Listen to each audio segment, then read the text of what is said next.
Chapter 4 The Leaky Cauldron. It took Harry several days to get used to his strange new freedom. Never before had he been able to get up whenever he wanted and eat whatever he fancied. He could even go wherever he liked, as long as it was in Diagon Alley. And as this long cobbled street was packed with almost the most fascinating wizarding shops in the world, Harry felt no desire to break his word to Fudge and stray back into the Muggle world. Harry ate breakfast each morning in the Leaky Cauldron, where he liked watching the other guests, funny little witches from the country, up for a day's shopping, venerable-looking wizards arguing over the latest article in Transfiguration Today, wild-looking warlocks, ruckus dwarves, and once, what looked suspiciously like a hag who ordered a plate of raw liver from behind a thick woolen balaclava. After breakfast, Harry could go out into the backyard, take out his wand, tap the third brick from the left above the dustbin, and stand back as the archway into Diagon Alley opened in the wall. Harry spent the long sunny days exploring the shops and eating under the brightly colored umbrellas outside cafes, where his fellow diners were showing each other their purchases.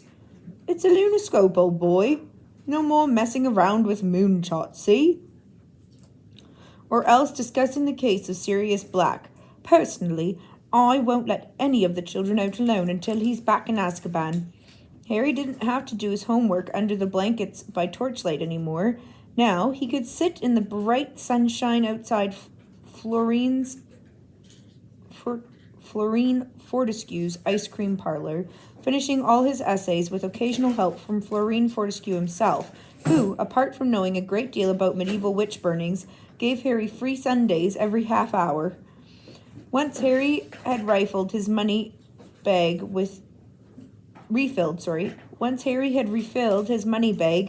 gold galleons, silver sickles, and bronze nuts from his vault at Gringotts, he needed to exercise a lot of self-control not to spend the whole lot of it at once.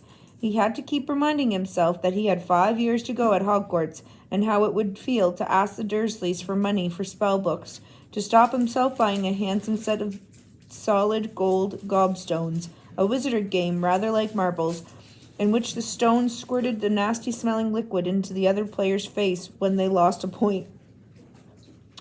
He was sorely tempted, too, by the perfect, moving model of the galaxy in a large glass ball, which would have meant he never had to take another astronomy lesson. But the thing that tested Harry's resolution most appeared in his favorite shop, Quality Quidditch Supplies, a week after he'd arrived at the Leaky Cauldron.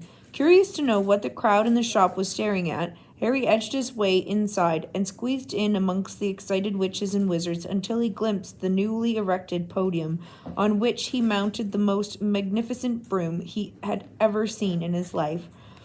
"Just come out, prototype," a square-jawed wizard was telling his companion.